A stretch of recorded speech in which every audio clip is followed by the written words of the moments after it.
करवीर तालुक्यातील काही गावं जी आहेत ती गेल्या अनेक वर्षांपासून आपल्या सुविधेपासून वंचित आहेत। त्या सगळ्या संदर्भातला पाठपुरावा जो आहे तो शिवसेनेचे तिथचे स्थानिक आमदार चंद्रदीप नरके यांनी केलेला आहे। चंद्रदीपजी नरके, तुम्ही आज विधान भवनात एक मुद्दा मांडला की अनेक गावं आहेत, जवळपास 47 गावं आहेत जी आपल्या सुविधांपासून वंचित आहे। त्यांना ना डीपीटीसीचा पैसा मिळतोय ना महापालिकेचा पैसा मिळत आहे। अशा पद्धतीने या गावांवरती सगळा दुजाभाव का करण्यात येतोय आणि त्या संदर्भात आज तुम्ही विधान भवनात प्रश्न उपस्थित केला।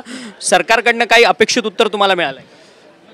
मी आज लक्षवेधीद्वारे कोल्हापूर जिल्ह्यातील करवीर तालुक्यातील 37 गावे आणि हातकणंगले तालुक्यातील 5 गावे जी कोल्हापूर शहराच्या भोवतींची जी गावं आहेत ही गावं यांच्या विकासाच्या संदर्भात मी हा प्रश्न उपस्थित केला।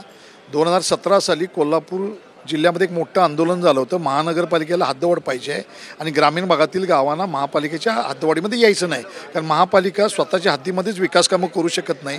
तर आम्ही तुमच्या हद्दवाढीमध्ये काय करणार याच्या संदर्भात ज्यावेळी आंदोलनं झाली 2017 साली माझ्या माहितीप्रमाणे मुख्यमंत्री देवेंद्र फडणवीस साहेबांनी 16/8/2017 रोजी कोल्हापूर नागरी क्षेत्र विकास प्राधिकरण महाराष्ट्र MRTP ॲक्ट खाली सेक्शन 42 खाली हे प्राधिकरण जाहीर केलं।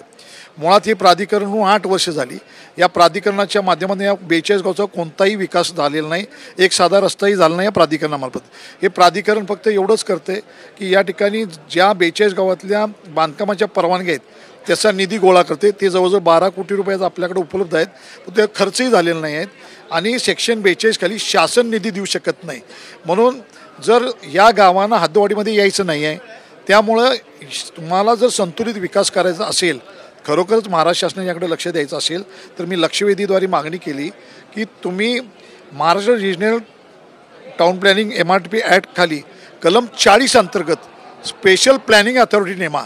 जसं PMRDला स्पेशल टाउन प्लॅनिंग अथॉरिटी नेमले सेक्शन 40 खाली त्याला IAS दर्जाचा आयुक्त येतो आणि त्याचा स्वतंत्र DPR या 42 गावचा करा की ज्याच्यामध्ये हॉस्पिटल्स असतील, ज्याच्यामध्ये बाग असतील, मुलांना शाळा असेल, रस्त्याची विकास कामं असतील, ज्याच्यामध्ये शासनाला निधी घालता येईल। शासनाच्या जमिनी जेथे आहेत तिथे हे सगळी आरक्षणं टाकून शासनाच्या जमिनीवर, लोकांच्या शेती जमिनीवर नाही, शासनाच्या जमिनीवर ही आरक्षण टाकून शाळा, कॉलेजेस, दवाखाने या आदी क्रीडांगणं, ऑडिटोरियम हॉल या आदी सुविधा करा, ज्याच्या माध्यमातून सेक्शन 40 खाली आलं तर सेंट्रल गव्हर्नमेंटच्या स्कीम्स पण येतील, घरकुलाच्या स्कीम्स पण येतील आणि या 42 गावाला विकास निधी उपलब्ध होतील। PMRDच्या म्हणजे पुन्हा प्रादेशिक विकास आराखडा तो जो स्पेशल PMRD केलं आहे त्याला अशा स्वरूपाचा दर्जा देऊन 700 गावं ग्रामीण गावं या PMRDच्या अंतर्गत आहेत। मग कोल्हापूर जिल्ह्यातली 42 गावं ह्याच्या अंतर्भूत करून शासन 40 सेक्शनखाली आम्हाला स्पेशल प्लॅनिंग अथॉरिटी नेमून ही विकासात्मक गावं करा आणि याला शासकीय निधी उपलब्ध करून द्या, अशा पद्धतीची मी मागणी केली।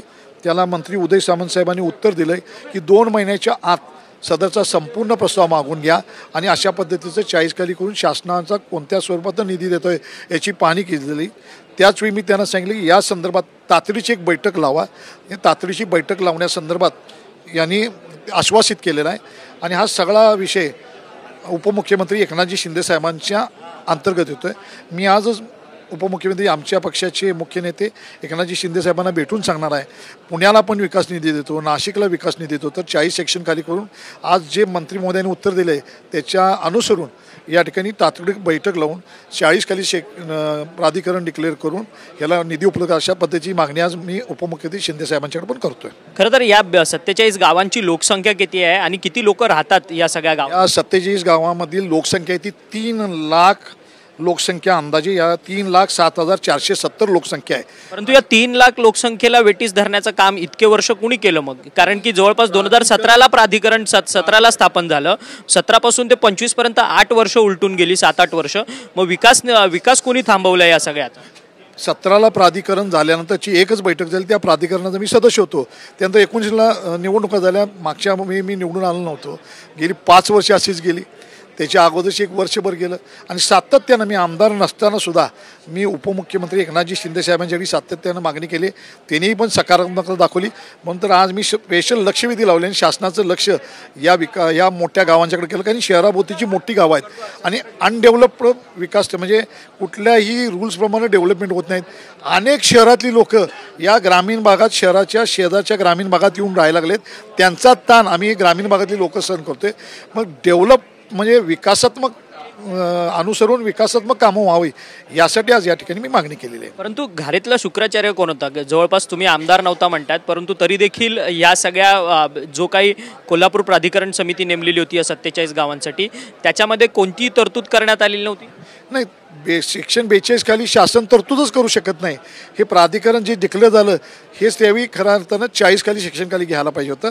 आणि 5 वर्ष का झालं नाही तर हा विषय नाही, परंतु या 5 वर्षाच्या आत या 2 महिन्यात स्पेशल प्लॅनिंग अथॉरिटी IAS दर्जा देऊन अथॉरिटी नेमून या 42 गावचा विकासात्मक डेव्हलपमेंट प्लॅन या ठिकाणी करून घ्या आणि तो तातडीनं शासकीय निधी त्याला लावा अशाच पद्धतीची मागणी केली.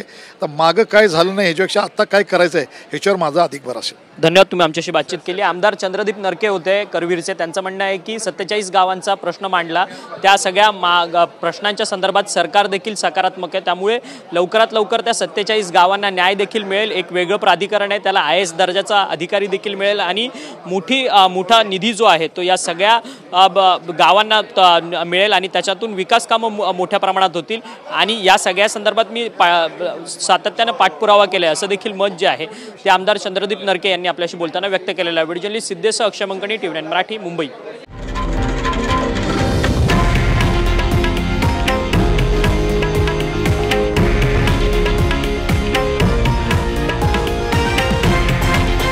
हे आहे देशातील नंबर 1 न्यूज नेटवर्क आणि आपण पाहत आहात TV9 मराठी, एकमेव.